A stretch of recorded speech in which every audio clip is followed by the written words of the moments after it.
क्या आप जानते हैं कि दुनिया का सबसे अमीर इंसान कौन है? वह नहीं जिसके पास महल और गाड़ियां हैं, बल्कि वह जिसके पास एक खास चीज है। आइए जानते हैं इस छोटी सी साखी में। एक बार एक बहुत गरीब सत्संगी भाई, जो मेहनत मजदूरी करके अपना गुजारा करता था, महाराज जी के दर्शनों के लिए आया। उसके पास रहने को एक कच्चा कमरा था और खाने के लिए कभी कभी 2 वक्त की रोटी भी मुश्किल होती थी। वहां एक बहुत बड़ा सेठ भी बैठा था, जिसने हाल ही में आश्रम को भारी दान दिया था।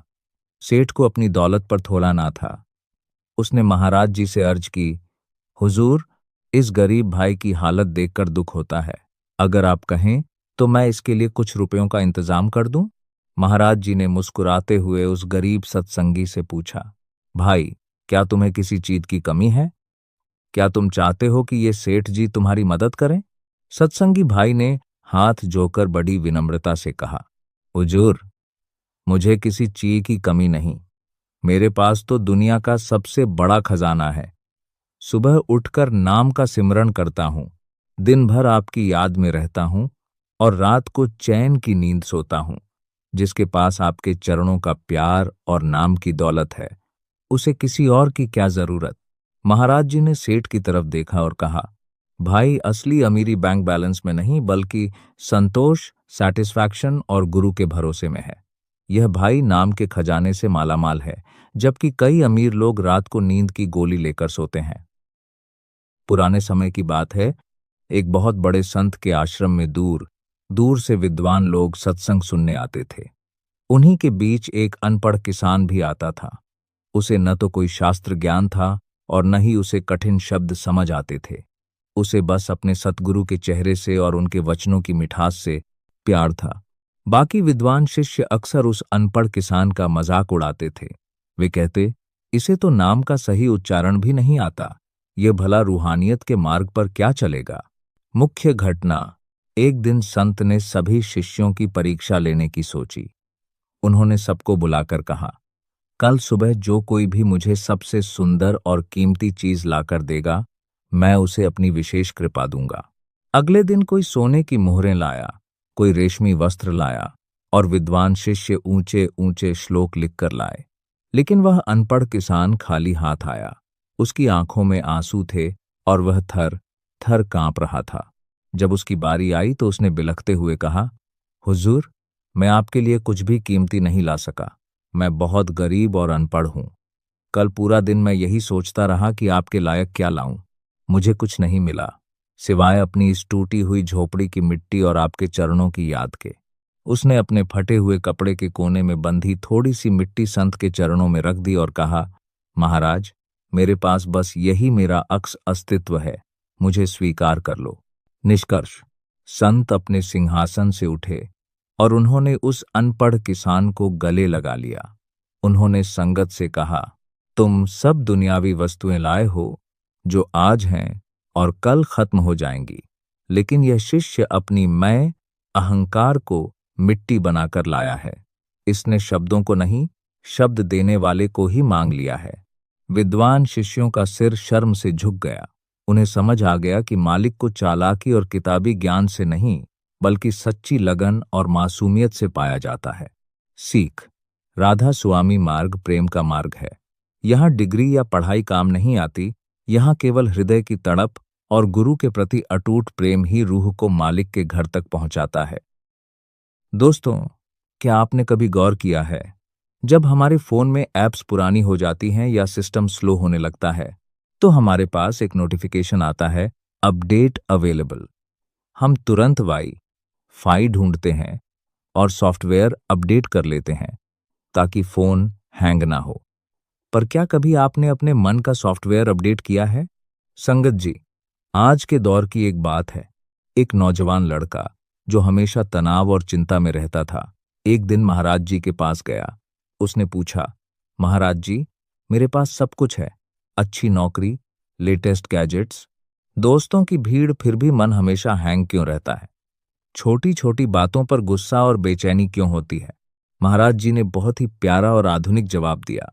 उन्होंने कहा, बेटा, तुमने दुनिया के हर डिवाइस को तो 5G से कनेक्ट कर रखा है और उन्हें रोज अपडेट भी करते हो, पर अपनी रूह सोल को उस यूनिवर्सल सर्वर से कनेक्ट करना भूल गए हो जिसे हम मालिक का नाम कहते हैं।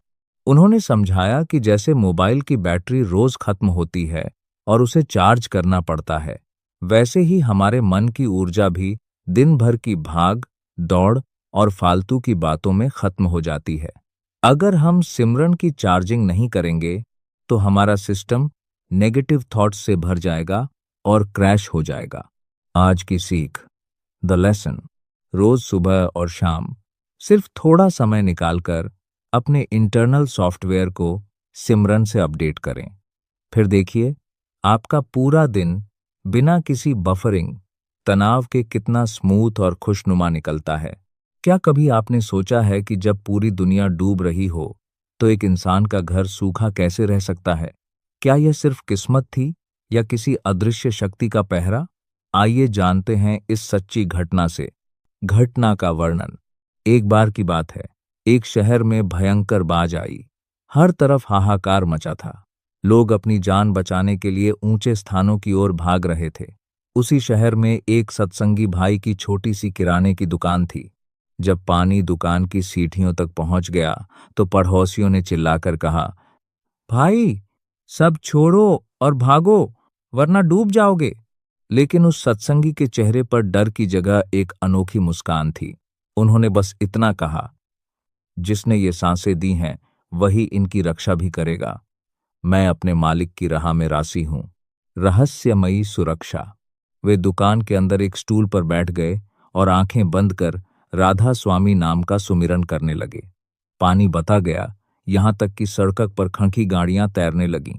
लेकिन चमत्कार देखिए, जैसे ही पानी दुकान के शटर को छूने वाला होता, वह अपना रास्ता बदल लेता। पूरी रात बीत गई। सुबह जब प्रशासन की नावें राहत कार्य के लिए पहुंची तो लोग दंग रह गए। आस पास की सभी दुकानें पानी से लबालब भरी थीं, लेकिन उस सत्संगी की दुकान का फर्श बिल्कुल सूखा था। जब उनसे पूछा गया कि आपने कोई सुरक्षा कवच लगाया था, तो उन्होंने नम्रता से कहा, सुरक्षा कवच तो नाम का था। जब हम अपना सारा बोझ गुरु के चरणों में डाल देते हैं तो वह हमारी जिम्मेदारी खुद उठा लेते हैं। इस साखी का संदेश, हुक्म में रहना। जो भी हालात हों, मालिक की मौज को हंसकर स्वीकार करना ही असली भक्ति है। सिमरन की ओट। बाह्य दुनिया के तूफानों से बचने का एकमात्र तरीका आंतरिक सिमरन है। एक गांव में एक बहुत ही समझदार और बुजुर्ग व्यक्ति रहते थे। लोग अपनी समस्याएं लेकर उनके पास आते और वह उन्हें सही रास्ता दिखाते। एक दिन एक युवा उनके पास आया और बोला, बाबा जी, मैं अपने जीवन में बहुत सफल होना चाहता हूँ, बहुत धन कमाना चाहता हूँ, लेकिन मेरे माता पिता मुझे रोकते हैं। वे हमेशा मुझे कहते हैं कि यह मत करो, वह मत करो, कहीं बाहर मत जाओ। मुझे लगता है कि वे मेरे रास्ते में रुकावट हैं। बुजुर्ग व्यक्ति ने शांति से उसकी बात सुनी और फिर मुस्कुराकर बोले, बेटा, कभी तुमने घर की नींव को देखा है? वह हमेशा जमीन के नीचे छिपी रहती है, किसी को दिखती नहीं। लेकिन क्या उस नींव के बिना घर खड़ा हो सकता है? युवा ने कहा, नहीं बाबा जी, बिना नींव के तो घर गिर जाएगा। बुजुर्ग ने समझाया, ठीक इसी तरह तुम्हारे माता पिता तुम्हारे जीवन की नींव हैं। वे भले ही तुम्हें दिखें कि तुम्हारे रास्ते में रुकावट हैं, लेकिन वे तुम्हें गिरने से बचाते हैं। वे तुम्हें गलतियों से बचाते हैं। वे तुम्हें सुरक्षित रखते हैं। उनकी हर नाम में तुम्हारा भला छिपा होता है। उन्होंने आगे कहा, और कभी तुमने घर के दीपक को देखा है? वह खुद जलकर पूरे घर को रोशनी देता है। तुम्हारे माता पिता भी उस दीपक की तरह हैं। वे अपना सुख, चैन, अपनी नींद, अपनी खुशियां कुर्बान करके तुम्हें बड़ा करते हैं, तुम्हें रोशनी देते हैं, ताकि तुम अपने जीवन के हर अंधेरे को पार कर सको। शिक्षा। माता पिता केवल जन्म देने वाले नहीं होते, वे हमारे जीवन की अदृश्य नींव और प्रकाश स्तंभ होते हैं। उनकी सीख, उनके आशीर्वाद और उनका निस्वार्थ प्रेम ही हमें जीवन की हर चुनौती का सामना करने की शक्ति देता है। उनकी बातों को समझना और उनका सम्मान करना ही असली सफलता की पहली सीढ़ी है। राधा स्वामी जी सब्सक्राइबर और कमेंट में राधा स्वामी जरूर लिखना। रूह की पुकार, एक राधा स्वामी कहानी। दोस्तों, जीवन की असली दौलत धन नहीं, बल्कि नाम की कमाई है। जब इंसान सच्चे मन से सिमरन करता है तो मालिक खुद उसका हाथ पकड़ लेता है। याद रखिए, भक्ति कभी व्यर्थ नहीं जाती। पंजाब के एक छोटे से गांव में अर्जुन नाम का एक युवक रहता था। बाहर से देखने में उसकी जिंदगी बिल्कुल ठीक थी। अच्छी नौकरी, परिवार और समाज में इज्जत। लेकिन उसके मन में हमेशा एक खालीपन रहता था। रात को जब सब सो जाते, वह आसमान की ओर देखकर सोचता, क्या जीवन सिर्फ कमाने, खाने और एक दिन खत्म हो जाने का नाम है, या इसके पीछे कोई और सच्चाई छिपी है? पहली बेचैनी। एक दिन उसके गांव में सत्संग होने की खबर आई। लोग कह रहे थे कि यह सत्संग राधा स्वामी सत्संग ब्यास के प्रेमियों का है। अर्जुन ने पहले कभी ध्यान नहीं दिया था, लेकिन उस दिन उसके मन में जाने की तीव्र इच्छा हुई। वह सत्संग में पहुंचा। वहां शांति थी, भजन चल रहे थे। राधा स्वामी नाम जो गावे, सोई तर जावे। शब्द सीधे उसके दिल में उतर गए। वक्ता ने कहा, यह शरीर मिट्टी का है, पर तुम्हारी रूह अमर है। असली घर यहां नहीं, ऊपर है। अर्जुन की आंखों में आंसू आ गए। उसे लगा जैसे कोई उसके अंदर की पुकार सुन रहा हो। परीक्षा का समय। सत्संग के बाद अर्जुन ने नामदान लेने का निश्चय किया। परिवार ने विरोध किया, तू अभी जवान है, भक्ति बुढ़ापे में करना। लेकिन अर्जुन के भीतर की प्यास अब बढ़ चुकी थी। उसने हिम्मत की और सिमरन शुरू किया। शुरुआत में मन बहुत भागता था। जब वह आंखें बंद करता तो विचारों का तूफान उठता। कभी व्यापार की चिंता, कभी घर की समस्या। उसे लगा शायद वह योग्य नहीं है। एक दिन वह बहुत निराश होकर बैठा था। उसने दिल से अरदास की, मालिक, अगर आप सच में हो तो मुझे रास्ता दिखाओ। उसी रात उसने सपना देखा, वह एक अंधेरी नदी में डूब रहा है। तभी एक प्रकाश की किरण उसे पकड़कर बाहर निकाल लेती है। सुबह उठकर उसका विश्वास और मजबूत हो गया। परिवर्तन। धीरे धीरे अर्जुन का स्वभाव बदलने लगा। पहले जो छोटी छोटी बातों पर गुस्सा करता था, अब शांत रहने लगा। जो पहले हर समय धन कमाने की चिंता में रहता था, अब संतोष महसूस करने लगा। गांव के लोग हैरान थे, अर्जुन में यह बदलाव कैसे आया? वह मुस्कुराकर कहता, जब अंदर शांति मिल जाए तो बाहर की दौड़ अपने आप कम हो जाती है। सबसे बड़ी परीक्षा। कुछ साल बाद उसके व्यापार में भारी नुकसान हुआ।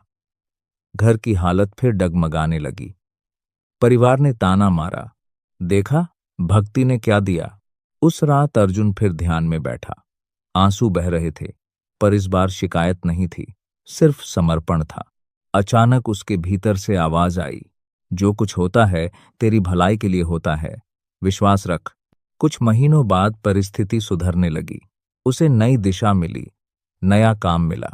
लेकिन इस बार अर्जुन का ध्यान धन पर नहीं, बल्कि भक्ति पर था। असली मंजिल। समय बीतता गया। अर्जुन बूढ़ा हो गया। एक दिन वह शांत मन से सिमरन करते हुए लेटा था। उसके चेहरे पर मुस्कान थी। परिवार ने देखा उसकी सांसें धीरे धीरे थम गईं, लेकिन चेहरे पर अजीब सी रोशनी थी। गांव के बुजुर्ग बोले, यह मौत नहीं, मिलन है। जब रूह अपने असली घर लौटती है। राधा स्वामी मत में साखियां, कहानियां हमें यह सिखाती हैं कि परमात्मा कहीं बाहर नहीं, बल्कि हमारे भीतर है, और उसे पाने के लिए प्रेम और सेवा की आवश्यकता है। यहाँ एक सुंदर साखी प्रस्तुत है जो सद्गुरु की महिमा और आंतरिक खोज पर आधारित है। साखी, मन का असली ठिकाना। एक बार की बात है, एक शिष्य अपने गुरु के पास गया और बड़े दुखी मन से बोला, हुजूर, मैं सालों से सुमिरन कर रहा हूं, सत्संग सुन रहा हूं, लेकिन मुझे शांति नहीं मिल रही। मेरा मन हर समय दुनिया की बातों में भटका रहता है। क्या मुझ पर मालिक की दया नहीं हो रही? गुरु महाराज ने मुस्कुराते हुए एक मिट्टी का दिया मंगाया और उसमें तेल डालकर बत्ती जला दी। फिर उन्होंने शिष्य से कहा, बेटा, इस दिए को देखो, इसकी लौ ऊपर की तरफ जा रही है। अगर मैं इसे टेढ़ा भी कर दूं, तो भी इसकी लौ ऊपर की ओर ही उठेगी। गुरु की सीख। गुरु ने आगे समझाया, बेटा, इंसान का मन भी इस दिए की तरह है। जब तक इसमें दुनिया की इच्छाओं का कीचड़ भरा है, यह नीचे की ओर गिरेगा। लेकिन जिस दिन इसमें नाम का तेल और प्रेम की बत्ती जल जाएगी, यह खुद ब खुद ऊपर रूहानियत की ओर खींचा चला जाएगा। उन्होंने आगे कहा, मालिक की दया तो हर वक्त बरस रही है, जैसे सूरज की रोशनी हमेशा मौजूद रहती है। लेकिन अगर हमने अपने घर के खिड़की, दरवाजे, इंद्रियां बंद कर रखे हैं, तो रोशनी अंदर कैसे आएगी? सुमिरन का मतलब है अपने अंदर के दरवाजे खोलना।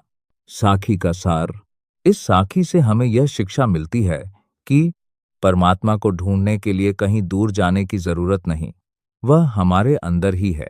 सिर्फ माला फेरने से कुछ नहीं होता जब तक मन में प्रेम और तर्प न हो। सद्गुरु केवल रास्ता दिखाते हैं, उस रास्ते पर चलना और मन को दुनिया से समेटना हमारा काम है। राधा स्वामी जी, यहाँ एक बहुत ही प्रेरक और जबरदस्त राधा स्वामी साखी है जो हमें सत्संग और सुमिरन की महिमा समझाती है। साखी। मन की मैल और सत्संग का जल।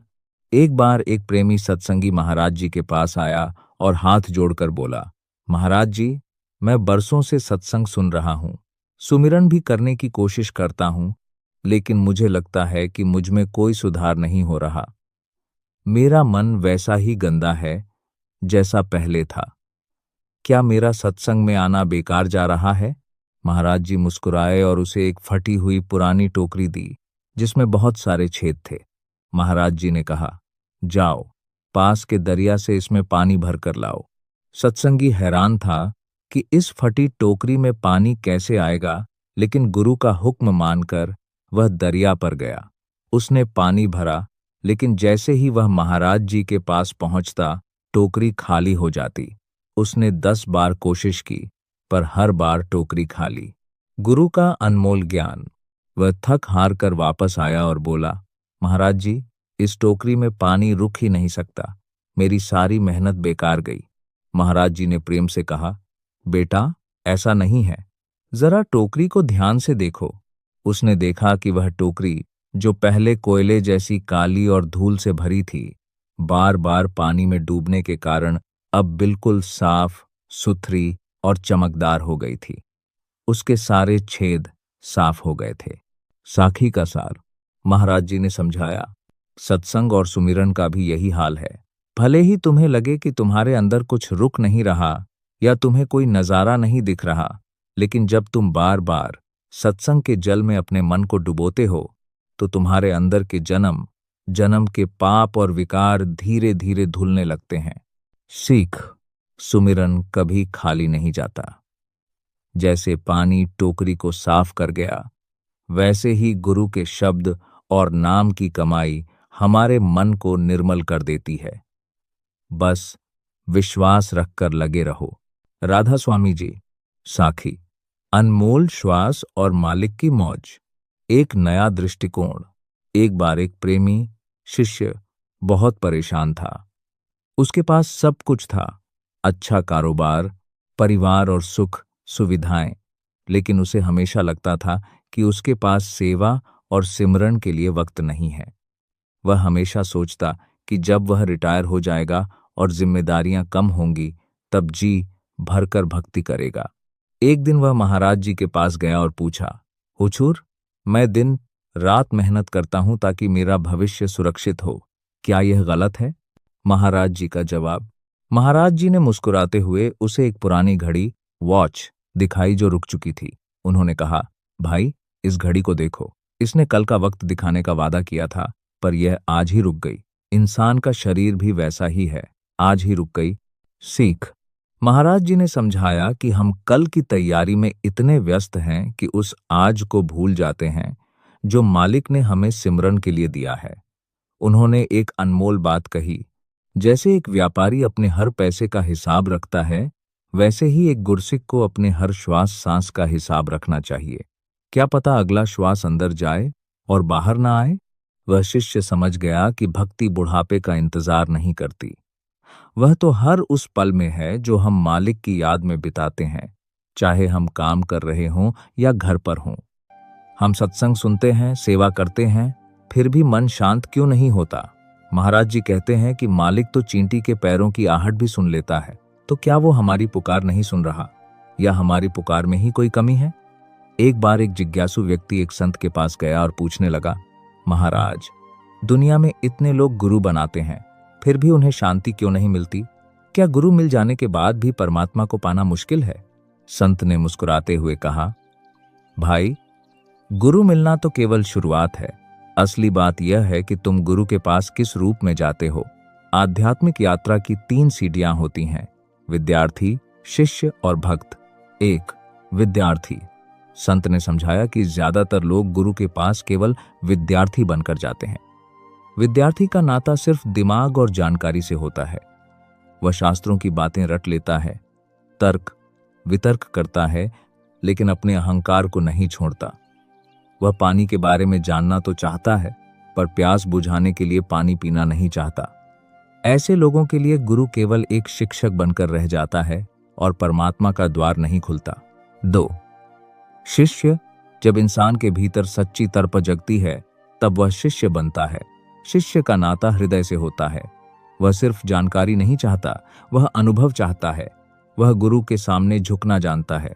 विद्यार्थी केवल शब्द सुनता है, लेकिन सच्चा शिष्य गुरु के मौन को भी पढ़ने लगता है। उसके कानों में अनहद नाद, शब्द धुन गूंजने लगती है। 3. भक्त। अंत में आती है भक्त की अवस्था। यहां गुरु केवल गुरु नहीं रह जाता, वह परमात्मा का साक्षात स्वरूप भगवान बन जाता है। यहां मैं और तू का फर्क मिट जाता है। भक्त और सद्गुरु का मिलन ठीक वैसा ही है जैसे प्रयागराज में गंगा और यमुना मिलती हैं और तीसरी अदृश्य सरस्वती परमात्मा स्वयं वहां प्रकट हो जाती है। साखी का सार। इस वीडियो में बताया गया है कि अगर हम गुरु के पास अपनी चालाकी या अहंकार लेकर जाएंगे तो हम कभी उस परम आनंद को नहीं पा सकेंगे। गुरु से कुछ छिपाना नहीं चाहिए, क्योंकि वह तो अंतर्यामी है और चींटी के पैरों की आहट चींकार भी सुन लेता है। सिर्फ 21 दिन। अगर आप सुबह 3:40 बजे ये 7 काम करते हैं तो आपको वो जवाब मिल जाएंगे जिन्हें आप सालों से ढूंढ रहे हैं। इसमें 7वीं क्रिया सबसे महत्वपूर्ण है, जिसके बिना बाकी 6 अधूरी हैं। क्या आप तैयार हैं अपने जीवन का सबसे बड़ा चमत्कार देखने के लिए? राधा स्वामी जी। एक बार एक जिज्ञासु प्रेमी ने महाराज जी से पूछा, हुजूर, मैं सुबह उठकर सिमरन तो करता हूं, पर मन पूरी तरह एकाग्र नहीं होता। ऐसा क्या करूं कि रूहानियत में तरक्की जल्दी हो? महाराज जी ने मुस्कुराते हुए जरमाया, भाई, सुबह उठना तो बहुत बढ़िया है, लेकिन उस समय की मर्यादा और कुछ खास क्रियाओं को अपनाने से रास्ता जल्दी सार होता है। महाराज जी ने उसे 7 नियमों, सप्त क्रिया के बारे में बताया। जल स्पर्श, नेत्र शुद्धि। सुबह 3:40 पर उठकर सबसे पहले अपनी आंखों पर ठंडे पानी के छींटे मारें। इससे आंखों की ज्योति और एकाग्रता बढ़ती है। प्राण आह्वान, अमृतपान। पानी पीने से पहले उसे हाथों में पकड़कर 3 गहरी सांसें छोड़ें। इसे प्राण प्रतिष्ठा समझें, जो आपके शरीर की 72 शून्य नाड़ियों को जगा देती है। दिशा चयन, सही आसन। भजन पर बैठने के लिए एक ही जगह तय करें और अपना मुख पूर्व ईस्ट की ओर रखें। यहां से पृथ्वी की ऊर्जा सबसे प्रबल होती है, जो रीछ की हड्डी के तरिए ध्यान को ऊपर ले जाने में मदद करती है। मौन संकल्प। बैठने के बाद तुरंत सिमरन शुरू न करें। पहले मन में संकल्प लें कि अगले कुछ समय के लिए मैं पूरी तरह मौन रहूंगा। यह आपके चेतन और अवचेतन मन के बीच एक समझौता है। प्राण को ऊपर उठाना, त्रिबंध। सांस को रोककर ऊर्जा को नीचे जाने से बचाएं और ऊपर की ओर तीसरे तिल की ओर धकेलें। इससे ध्यान में गहराई आती है। अंतर्मौन, शांति का अनुभव। सिमरन खत्म करने के बाद तुरंत उठें, नहीं और नहीं जौन उठाएं। 2 मिनट शांत बैठकर उस ऊर्जा को महसूस करें जो अभी बनी है। इसी समय कुल मालिक का मैसेज या अंतर्ज्ञान प्राप्त होता है। कृतज्ञता अर्पण, शुक्राना। उठने से पहले हाथ जोड़कर मालिक का शुक्राना करें कि उन्होंने आपको यह समय और अवसर बख्शा।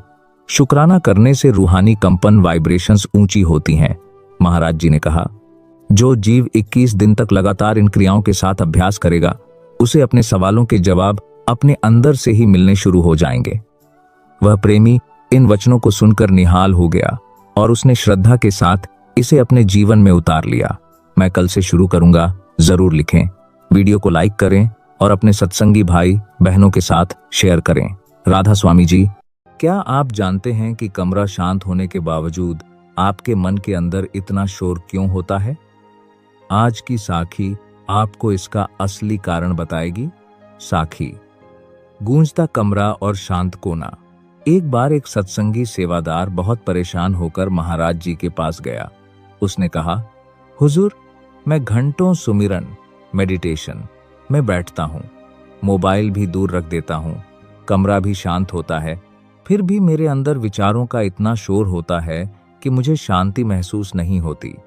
ऐसा लगता है जैसे मैं दुनिया के बीच ही बैठा हूँ।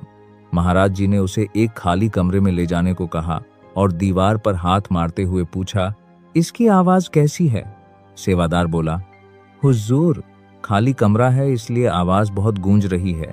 तब महाराज जी ने समझाया, अमन, हमारा मन भी इस खाली कमरे की तरह है। जब तक इसमें दुनिया की इच्छाएं, मोबाइल की बातें और कल की चिंताएं भरी रहेंगी, तब तक सुमिरन की आवाज इसमें गूंजती रहेगी, यानी तुम्हें शांति नहीं मिलेगी। जैसे एक कमरे में अगर भारी सोफे, पर्दे और कालीन बिछा दिए जाएं, तो आवाज गूंजना बंद हो जाती है और कमरा शांत हो जाता है। ठीक वैसे ही जब तुम अपने मन को प्रेम और विश्वास के कालीन से ढंक दोगे, तो बाहर का शोर अंदर गूंजना बंद कर देगा। आज के हिसाब से इस साखी का सार डिजिटल डिटॉक्स नहीं, मेंटल डिटॉक्स। सिर्फ फोन बंद करने से शांति नहीं मिलेगी। मन के अंदर चल रही लाइक्स और कमेंट्स की दौड़ को रोकना होगा। भीतर का सामान बदलें। अगर मन में ईर्ष्या या डर भरा है, तो सुमिरन का शब्द गूंज कर लौट आएगा। मन में नम्रता और प्यार भरें ताकि शाब्द उसमें समा सके। ठहराव ही समाधान है। हम बाहर भागने की कोशिश करते हैं, जबकि असली सुकून रुकने और खुद को देखने में है। आज का विचार, मालिक को बाहर के सन्नाटे की जरूरत नहीं, उसे तुम्हारे अंदर की खामोशी चाहिए। जब तक सद्गुरु की मौज नहीं होती, तब तक इंसान लाख कोशिश कर ले, उनके दर तक नहीं पहुंच सकता। परिवार का भक्ति भाव। एक परिवार था जो राधा स्वामी सत्संग व्यास से गहरा जुड़ा हुआ था। घर के बड़े बुजुर्ग, माता, पिता और सभी भाई बहन नियम से सत्संग जाते, सेवा करते और सिमरन में समय बिताते थे। लेकिन उस घर का एक लड़का इन सब बातों से बिल्कुल दूर रहता था। लड़के का विरोध। जब भी घर वाले उसे कहते, बेटा तू भी हमारे साथ ब्यास चल, वहां महाराज जी के दर्शन कर, तुझे शांति मिलेगी, तो वह हमेशा टाल देता। वह कहता, मुझे इन सब में कोई दिलचस्पी नहीं है, मेरा मन तो दोस्तों के साथ घूमने और दुनियादारी के कामों में लगता है, वहां घंटों बैठकर क्या मिलेगा। वह तर्क देता कि भक्ति तो बुढ़ापे का काम है। पिता का विश्वास। घर वाले अक्सर परेशान रहते कि यह कब सुधरेगा, पर उसके पिताजी हमेशा शांति से कहते, सतगुरु की मौज के बिना कोई उनके दर पर नहीं जा सकता। जब उसका बुलावा आएगा तो उसे कोई रोक नहीं पाएगा। धक्के से कोई रास्ते पर नहीं आता। वह खास मोड़, द टर्निंग पॉइंट। एक बार पूरा परिवार ब्यास जाने की तैयारी कर रहा था। लड़के ने फिर मना कर दिया। परिवार चला गया और वह घर पर अकेला रह गया। उस रात उसे अजीब सी बेचैनी महसूस हुई। नींद नहीं आ रही थी, तो उसने अलमारी में रखी अपने पिता की एक डायरी उठाई, जिसमें सत्संग के कुछ वचन लिखे थे। उसमें लिखा था, इंसान दुनिया के पीछे भागता है, पर सुकून उसे वहीं मिलता है जहां से उसकी रूह आई है। सतगुरु हमेशा इंतजार करते हैं कि कब उनका बच्चा थक कर उनकी ओर मुझे। हृदय परिवर्तन। उन शब्दों ने उस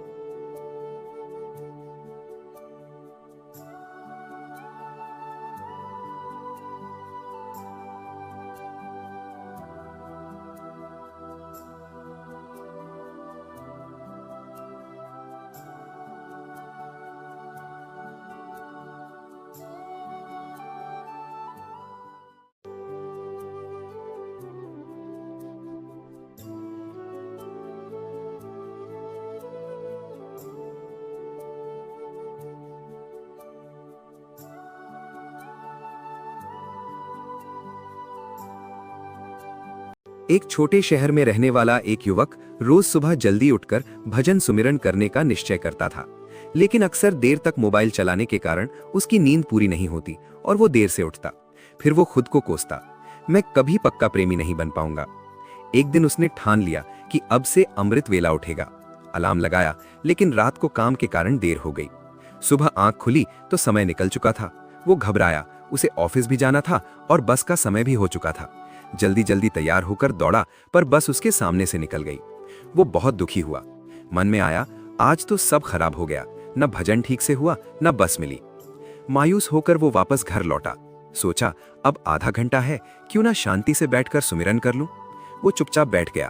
पहली बार बिना घड़ी देखे, बिना जल्दी के उसने सच्चे मन से नाम जपा। उस दिन उसका मन आश्चर्यजनक रूप से शांत हो गया।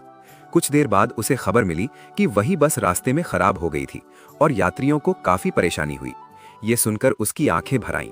उसे भीतर से अनुभव हुआ, जिसे मैं अपनी गलती और नुकसान समझ रहा था, वो भी मालिक की मौज थी।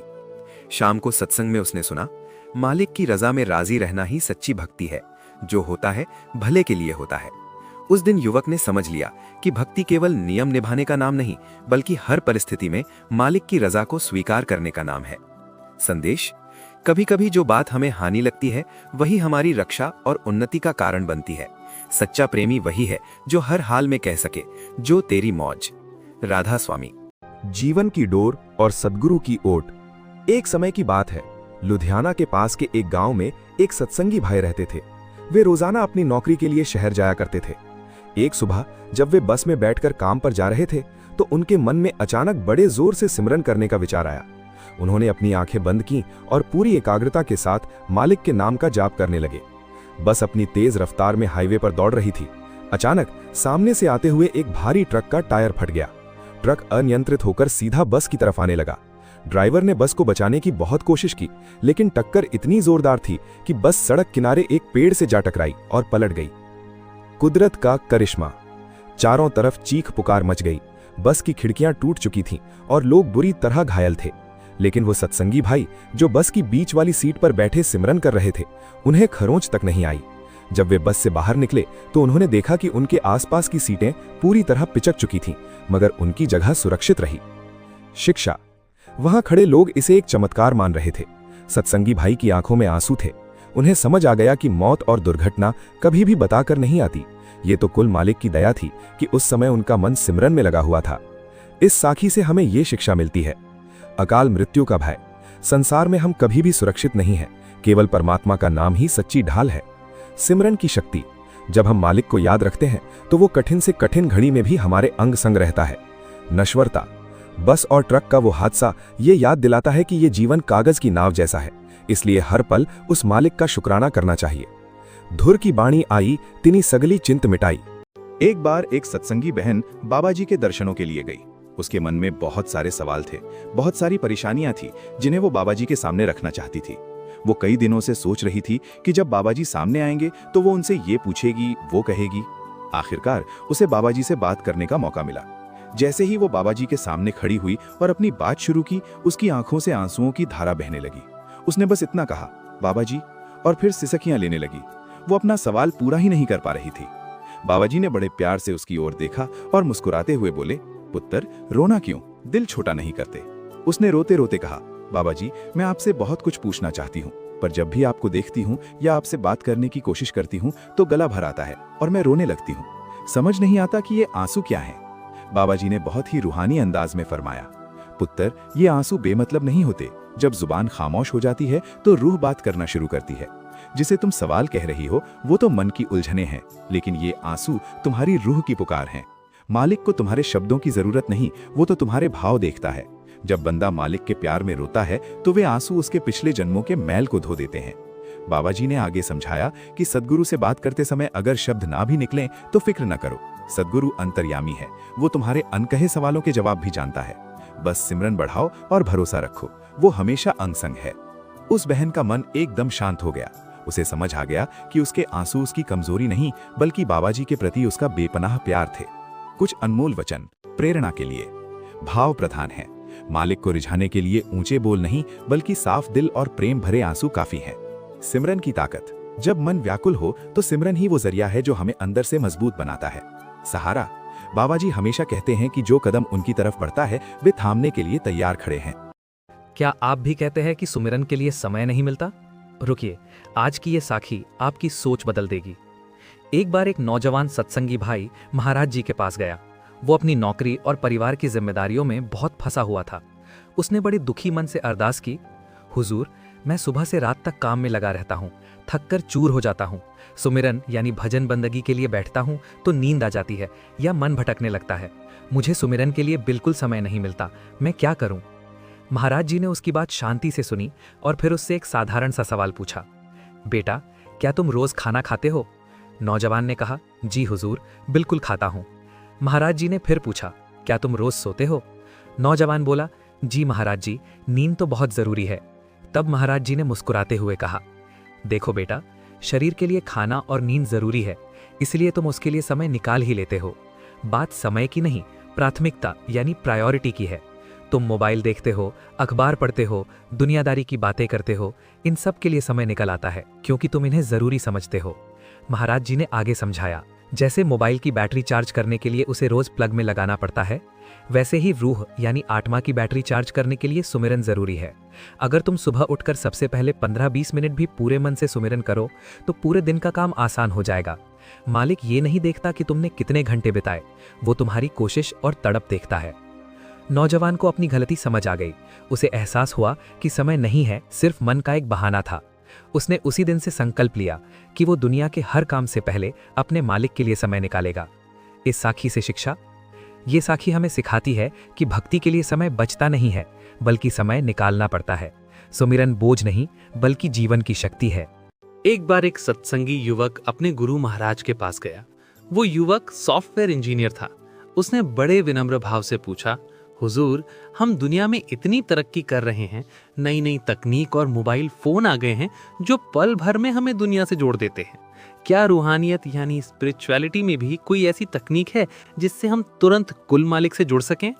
महाराज जी ने मुस्कुराते हुए बहुत सुंदर उत्तर दिया। उन्होंने पास पड़े एक मोबाइल की तरफ इशारा करते हुए पूछा, बेटा, अगर इस फोन में नेटवर्क ना हो या वाईफाई का पासवर्ड ना पता हो तो क्या तुम किसी से जुड़ पाओगे? युवक ने कहा, नहीं महाराज जी, बिना कनेक्शन के तो ये सिर्फ एक डब्बा है। महाराज जी ने समझाया, बिल्कुल इसी तरह ये शरीर एक डिवाइस की तरह है। हमारे भीतर भी एक रूहानी वाईफाई है जिसे सूरत कहते हैं, लेकिन इस कनेक्शन को जोड़ने के लिए एक खास पासवर्ड की जरूरत होती है और वो पासवर्ड है नाम सिमरन। उन्होंने आगे विस्तार से बताया, रेंज, जैसे मोबाइल टावर के पास रहने से सिग्नल अच्छा आता है, वैसे ही सत्संग और सेवा में रहने से हमारी रूहानी रेंज बढ़ती है। बैटरी, अगर फोन चार्ज ना हो तो बंद हो जाता है। इसी तरह रोजाना का अभ्यास और भजन सिमरन हमारी आत्मा की बैटरी को चार्ज रखता है। अपडेट, जैसे ऐप्स को अपडेट करना पड़ता है, वैसे ही हमें अपने मन के विकारों, काम, क्रोध, लोभ, मोह, अहंकार को हटाकर खुद को अपडेट करना चाहिए। सीख, इस साखी से हमें यह शिक्षा मिलती है कि तकनीक बुरी नहीं है, लेकिन हमें उसका इस्तेमाल मालिक की याद के लिए करना चाहिए। जिस दिन हम अपने भीतर के सिमरन वाले बटन को दबा देंगे, उस दिन हमारा सीधा कनेक्शन उस परम पिता से जुड़ जाएगा, जिसके लिए किसी बाहरी डेटा या टावर की जरूरत नहीं होगी। एक समय की बात है, एक शिष्य अपने गुरु के पास गया और बड़े दुखी मन से बोला, हुजूर, मैं सिमरन भजन पर बैठता तो हूँ, पर ये मन एक पल भी टिकता नहीं। कभी दुनिया के धंधों में भागता है तो कभी पुराने गिले शिकवों में उलझ जाता है।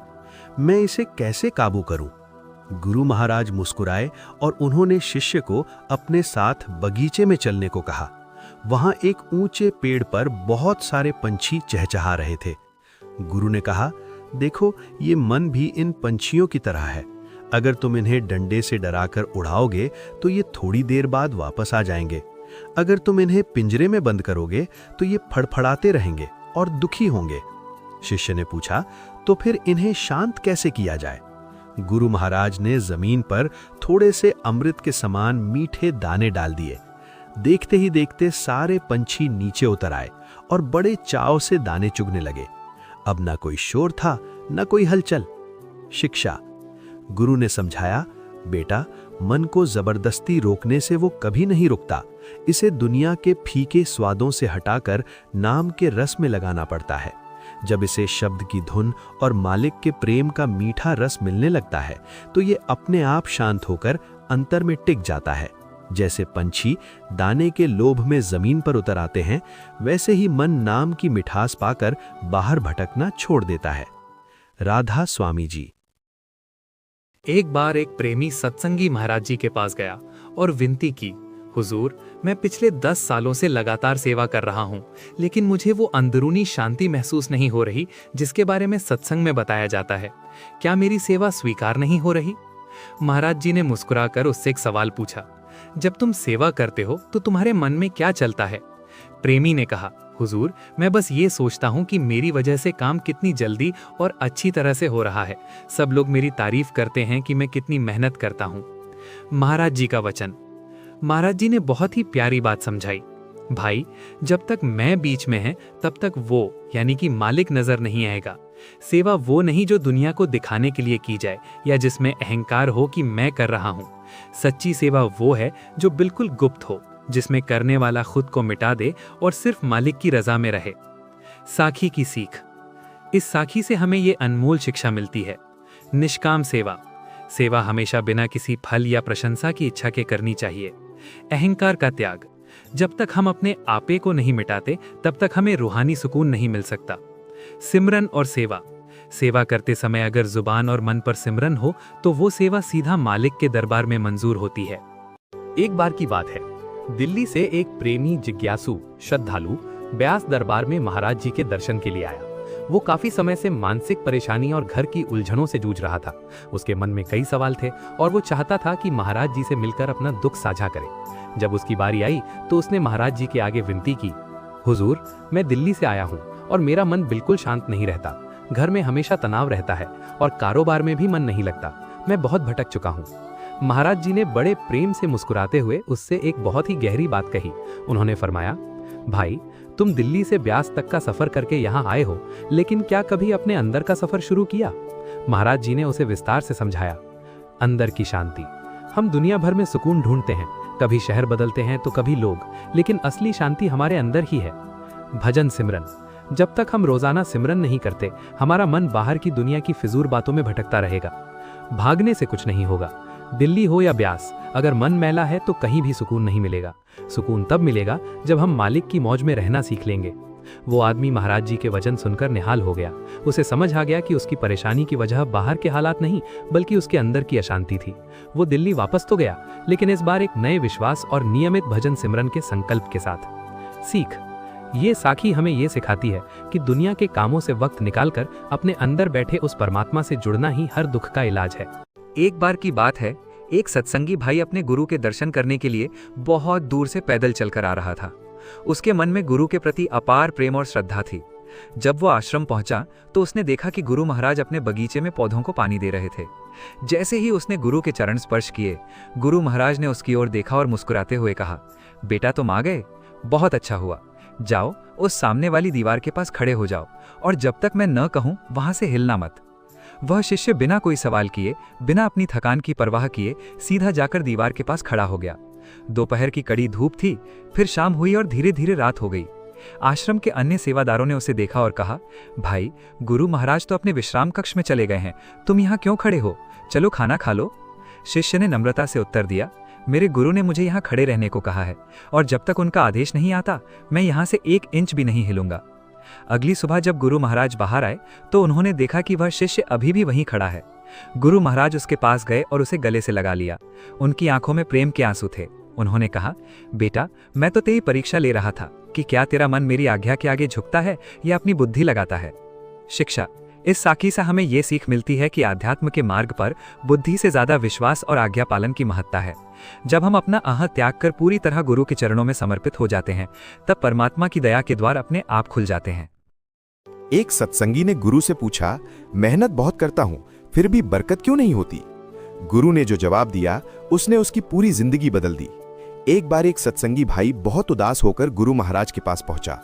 उसने विनती की, हुजूर, मैं रोज मेहनत करता हूं, व्यापार भी करता हूं, लेकिन फिर भी घर में बरकत नहीं हो रही। गुरु महाराज ने मुस्कुराकर पूछा, बताओ, तुम दिन में सबसे ज्यादा किस चीज की कमाई करते हो? भाई बोला, हुजूर, पैसे की कमाई के लिए ही तो दिन रात मेहनत करता हूं। गुरु महाराज ने प्रेम से समझाया, बेटा, दुनिया की कमाई यहीं रह जाती है, लेकिन नाम और सुमिरन की कमाई आत्मा के साथ जाती है। फिर गुरु महाराज बोले, अगर इंसान थोड़ा समय सुमिरन को दे दे तो ऊपर वाला उसकी दुनिया की कमी भी पूरी कर देता है। यह सुनकर उस सत्संगी की आंखों में आंसू आ गए। उसे समझ आ गया कि असली बरकत पैसे से नहीं बल्कि नाम की कमाई से होती है। उस दिन से उसने रोज सच्चे दिल से सुमिरन करना शुरू कर दिया। धीरे धीरे उसके जीवन में शांति भी आई और बरकत भी। सीख: जो इंसान नाम की कमाई करता है उसकी झोली कभी खाली नहीं रहती। क्या आप भी मेडिटेशन में बैठते हैं और मन दुनिया भर में घूमने लगता है? एक बार एक प्रेमी महाराज जी के पास गया और बड़े दुखी मन से अरदास की, महाराज जी, मैं रोज 2.5 घंटे सिमरन और भजन पर बैठता हूँ, पर मेरा मन एक पल के लिए भी नहीं टिकता। कभी ये घर के कामों में चला जाता है, कभी कारोबार की बातों में और कभी फालतू की सोचों में। मुझे लगता है कि मेरा बैठना बेकार जा रहा है। महाराज जी ने बड़े प्यार से उसकी ओर देखा और मुस्कुराते हुए पास पड़े एक मिट्टी के घड़े की ओर इशारा किया, जो अंदर से काफी गंदा था। महाराज जी ने कहा, भाई, इस घड़े को कुएं से भर कर लाओ। प्रेमी ने घड़ा भरा, लेकिन जैसे ही पानी अंदर गया, नीचे जमी हुई मिट्टी ऊपर आ गई और सारा पानी मटमैला यानी गंदा हो गया। उसने कहा, महाराज जी, पानी तो बहुत गंदा हो गया है। महाराज जी ने फरमाया, इसे खाली करो और फिर से भरो। प्रेमी ने बार बार घड़ा खाली किया और फिर से भरा। धीरे धीरे क्या हुआ, जितनी बार साफ पानी घड़े में गया उतनी बार पुरानी गंदगी बाहर निकलती गई। अंत में घड़े की सारी मिट्टी धुल गई और घड़ा बिल्कुल साफ पानी से भर गया।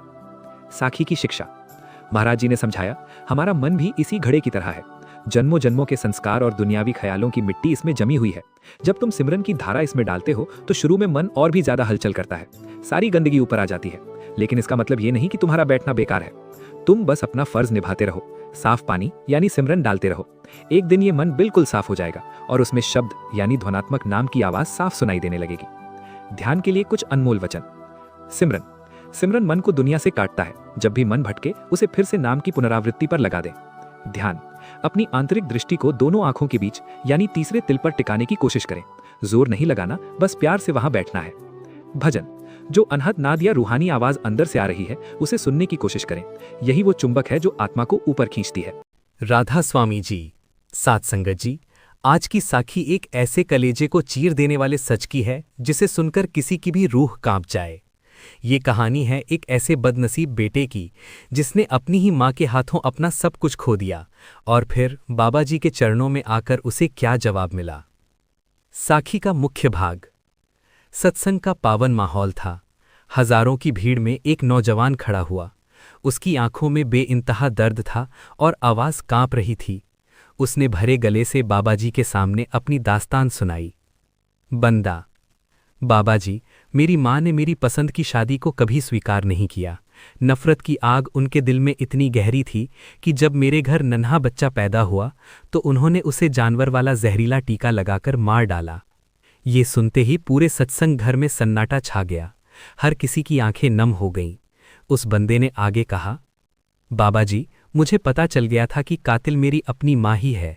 दुनिया ने कहा पुलिस के पास जाओ, इसे जेल भिजवाओ, पर मैंने हाथ नहीं उठाया। मैंने बस अपनी माँ को हमेशा के लिए छोड़ दिया। बरसों बीत गए, मैंने आज तक उनका चेहरा नहीं देखा। बाबा जी, क्या मैंने सही किया? क्या इस बेइंतहा दर्द से मुझे कभी सुकून मिलेगा? बाबा जी का रूहानी जवाब। बाबा जी ने बड़े ही प्रेम और शांति से उस नौजवान की ओर देखा। बाबा जी के चेहरे पर एक अजब सा सुकून था। उन्होंने फरमाया, बेटा, इस संसार में जितने भी रिश्ते हैं वो सब कर्मों के लेन देन का हिसाब है। माँ का दर्जा बहुत ऊंचा है, लेकिन जब पाप का घड़ा भर जाता है तो नियति अपना काम खुद करती है। बाबा जी ने आगे समझाया, तूने कानून को हाथ में नहीं लिया और अपनी माँ को मालिक की अदालत पर छोड़ दिया। यही सबसे बड़ी सबूरी यानी धैर्य है। अब तू उन्हें नफरत देकर अपना मन और गंदा मत कर। उनका हिसाब वो कुल मालिक खुद करेगा। तू बस सिमरन कर और इस भारी दर्द को शब्द की कमाई में बदल दे। याद रख, असली सुकून और प्यार सिर्फ उस मालिक के घर में है जहां कोई धोखा नहीं होता। उपदेश। साथ संगत जी, ये साखी हमें सिखाती है कि चाहे दुनिया हमारे साथ कितना भी बुरा क्यों ना करे, हमें अपना आपा नहीं खोना चाहिए। कर्मों का फल हर किसी को भुगतना पड़ता है। अगर हम उस मालिक की ओट ले लें तो बड़े से बड़ा दुख भी सिमरन की शक्ति से कम हो जाता है। राधा स्वामी जी। एक बार एक सत्संगी प्रेमी बहुत परेशान होकर अपने गुरु महाराज के पास पहुंचा। वो रोते हुए बोला, हुजूर, मेरे कारोबार में घाटा हो गया है, घर में भी परेशानियां हैं, मुझे समझ नहीं आता कि मैं क्या करूं। गुरु महाराज ने प्रेम से उसकी ओर देखा और पूछा, बताओ, जब सब कुछ ठीक था तब तुम किस पर भरोसा करते थे? प्रेमी ने जवाब दिया, हुजूर, तब मुझे अपने धन, काम और दोस्तों पर भरोसा था। गुरु महाराज मुस्कुराए और बोले, बस यही कारण है कि आज तुम्हारा मन टूट गया है। उन्होंने समझाया, जिस सहारे को दुनिया कहती है वो कभी भी छूट सकता है। धन, रिश्ते और कारोबार सब समय के साथ बदल जाते हैं, पर जो सहारा मालिक का नाम है वो कभी नहीं टूटता। फिर गुरु महाराज बोले, अगर मनुष्य हर हाल में मालिक के नाम का सहारा ले ले तो दुख भी उसे अंदर से नहीं तोड़ सकता। ये सुनकर उस प्रेमी की आंखों में आंसू आ गए, लेकिन इस बार दुख के नहीं बल्कि सच्चाई को समझने के आंसू थे। उस दिन उसे समझ आ गया कि दुनिया का सहारा कमजोर है, लेकिन मालिक का नाम ही सच्चा सहारा है। संदेश: जो इंसान हर हाल में सिमरन और भजन का सहारा लेता है उसका मन कभी टूटता नहीं, क्योंकि उसका सहारा सीधे मालिक से जुड़ा होता है। एक बार एक प्रेमी शिष्य अपने सद्गुरु से मिलने के लिए बहुत दूर से पैदल चलकर जा रहा था। रास्ते में एक गहरी नदी पड़ती थी। शिष्य के पास इतने पैसे नहीं थे कि वो कश्ती का किराया दे सके, और उसे तैरना भी नहीं आता था, लेकिन उसके मन में सिर्फ एक ही धुन थी, अपने गुरु के दर्शन करने की। उसने आंखें बंद की, अपने गुरु का ध्यान धरा और राधा स्वामी नाम का सिमरन करते हुए नदी के पानी पर कदम रख दिया। करिश्मा ये हुआ कि वो पानी पर ऐसे चलने लगा जैसे पक्की सड़क हो। नदी के बीच में उसे एक पुराना परिचित मिला जो कश्ती में बैठा था। उसने हैरान होकर पूछा, भाई तुम पानी पर कैसे चल रहे हो? क्या तुमने कोई सिद्धि हासिल कर ली है? शिष्य ने मासूमियत से जवाब दिया, मुझे कोई सिद्धि नहीं आती, मैं तो बस अपने गुरु के नाम का सहारा लेकर चल रहा हूं। तब उस परिचित ने मजाक में कहा, गुरु का नाम तो ठीक है, पर क्या तुमने कभी सोचा है कि गुरु का नाम बड़ा है या खुद गुरु बड़े हैं? तुम्हारे पास तो सिर्फ नाम है, गुरु तो वहां डेरे में बैठे हैं। ये सुनते ही शिष्य के मन में एक छोटा सा शक पैदा हो गया। उसने सोचा कि बात तो सही है, अगर नाम में इतनी शक्ति है तो गुरु में कितनी होगी? क्या मैं सिर्फ नाम पर भरोसा कर रहा हूं? जैसे ही उसके मन में ये क्यों और कैसे का सवाल आया और उसका पूरा ध्यान नाम से हटकर तर्क पर चला गया, वो तुरंत नदी में डूबने लगा। उसने चिल्लाकर गुरु को पुकारा। तभी एक हाथ ने उसे पकड़कर बाहर खींचा। जब उसने आंखें खोलीं तो देखा कि सामने स्वयं सद्गुरु खड़े हैं। गुरु महाराज ने मुस्कुराकर कहा, बच्चे, जब तक तेरा विश्वास प्रेम पर टिका था तू पानी पर चल रहा था। जैसे ही तूने दिमाग लगाया और शक किया, तू डूबने लगा। रूहानी रास्ते पर तर्क नहीं, सिर्फ तरणहार पर भरोसा काम आता है। इस साखी की शिक्षा: ये साखी हमें बताती है कि परमार्थ के रास्ते पर हमारा दिमाग अक्सर रुकावट बनता है। जब हम पूरे विश्वास और समर्पण के साथ सिमरन करते हैं तो नामुमकिन काम भी मुमकिन हो जाते हैं। गुरु के वचन पर बिना किसी शक के चलना ही असली कमाई है। क्या आपने कभी सोचा है कि मालिक की दरगाह में किसकी सेवा सबसे पहले कबूल होती है? एक अमीर का लाखों का दान या एक गरीब की 2 आने की मेहनत? चलिए जानते हैं बड़े महाराज जी के जीवन की एक सच्ची घटना, देरा ब्यास का नजारा। एक बार देरा ब्यास में बहुत बड़ा सत्संग था। बड़े बड़े सेठ और अमीर लोग महाराज जी को महंगे तोहफे और भारी रकम भेंट यानी दान कर रहे थे। हर कोई चाहता था कि महाराज जी उनकी सेवा को देखें। एक गरीब माई या बुढ़िया। उसी भीड़ में एक बहुत ही गरीब बुढ़िया खड़ी थी। उसके कपड़े फटे हुए थे और उसके पास देने के लिए सिर्फ 2 आने, पुराने जमाने का सिक्का, थे। वो डर रही थी कि इतने बड़े महापुरुष को इतनी छोटी सी रकम कैसे दे। महाराज जी का रिएक्शन: जब वो बुढ़िया आगे बढ़ी और डरते डरते वो 2 आने महाराज जी की हथेली पर रखे तो बड़े महाराज जी ने उन सिक्कों को बड़े प्यार से उठाया और अपनी पलकों से लगा लिया। सब दंग रह गए।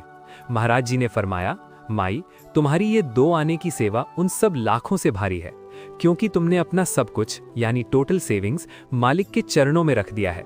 ये तुम्हारी सच्ची कमाई और प्रेम का प्रतीक है। दोस्तों, राधा स्वामी रास्ते पर क्वांटिटी यानी कितना दिया नहीं, क्वालिटी और भाव देखा जाता है। मालिक को पैसे की भूख नहीं, वो तो सिर्फ प्रेम का भूखा है।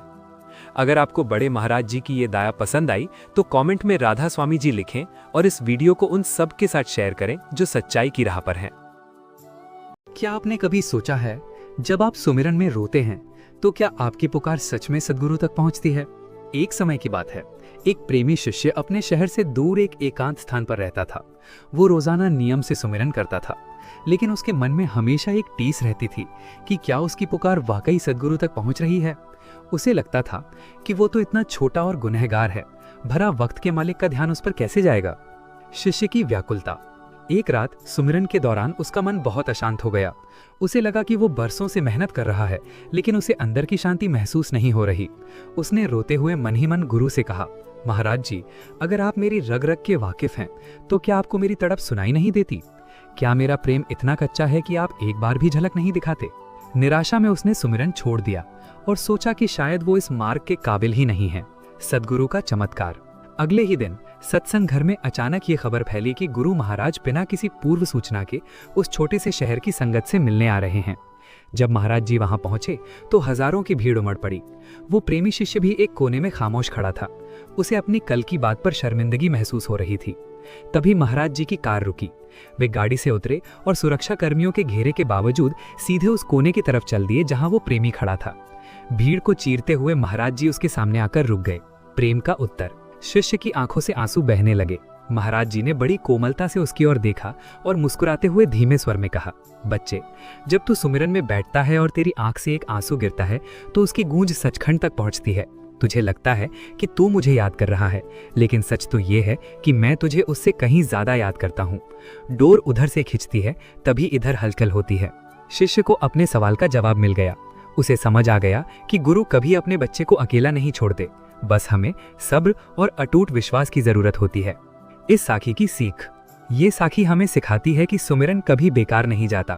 जब भी हमें लगे कि हम अकेले हैं, हमें याद रखना चाहिए कि सद्गुरु की नज़र हमेशा हम पर है और वे हमारी रूह को हर पल सहारा दे रहे हैं। ये बात उस समय की है जब हुजूर महाराज सावन सिंह जी डेरे में संगत को दर्शन दे रहे थे। उन्हीं दिनों एक गरीब बूढ़ी माई जो बहुत दूर एक छोटे से गांव से आई थी, डेरे के बाहर बैठी रो रही थी। वो इतनी कमजोर और बीमार थी कि भीड़ को चीरकर अंदर तक नहीं जा पा रही थी। उसके पास न तो रहने का सही ठिकाना था और न ही खाने के लिए कुछ खास। वो बस एक ही रट लगाए बैठी थी, हुजूर एक बार दर्शन दे दो, फिर चाहे ये प्राण निकल जाए। भक्त की तड़प। कई दिन बीत गए, माई की हालत और बिगड़ गई। सेवादारों ने उसे आराम करने को कहा, लेकिन उसकी आंखों से आंसू थम नहीं रहे थे। वो बार बार कहती, बेटा मैं अनपढ़ हूं, मुझे नामदान की गहराई नहीं पता, बस इतना जानती हूं कि मेरा कुल मालिक वहां बैठा है और मैं यहां द्वार पर दम तोड़ रही हूं। उस रात माई ने रोते रोते पुकारा, साहब अगर आज आपने दर्शन न दिए तो कल ये रूह आपसे हिसाब मांगेगी कि एक अभागन आपके दर से प्यासी लौट गई। सद्गुरु की दया। उसी रात आधी रात के वक्त हुजूर महाराज जी अचानक अपने विश्राम कक्ष से उठे और बाहर की ओर चलने लगे। सेवादार हैरान थे कि महाराज जी इस समय कहाँ जा रहे हैं। महाराज जी सीधे उस पेड़ के नीचे पहुंचे जहां वो माई ठिठुर रही थी। जैसे ही माई ने अपनी धुंधली आंखों से प्रकाश स्वरूप हुजूर को सामने देखा, वो उनके चरणों में गिर पड़ी। हुजूर ने बड़े प्यार से उसे उठाया और कहा, माई तूने इतना जोर से पुकारा कि मुझे आना ही पड़ा। तू कहती है कि तू प्यासी है, अरे तेरी तड़प ने तो मुझे व्याकुल कर दिया। तू अकेली नहीं है, तेरा सद्गुरु हर पल तेरे अंग संग है। अंतिम मिलन। हुजूर ने अपने हाथों से उसे जल पिलाया और उसके सिर पर हाथ रखा। कहते हैं कि उस पल माई के चेहरे पर ऐसी चमक आई जैसे उसने दुनिया का सारा खजाना पा लिया हो।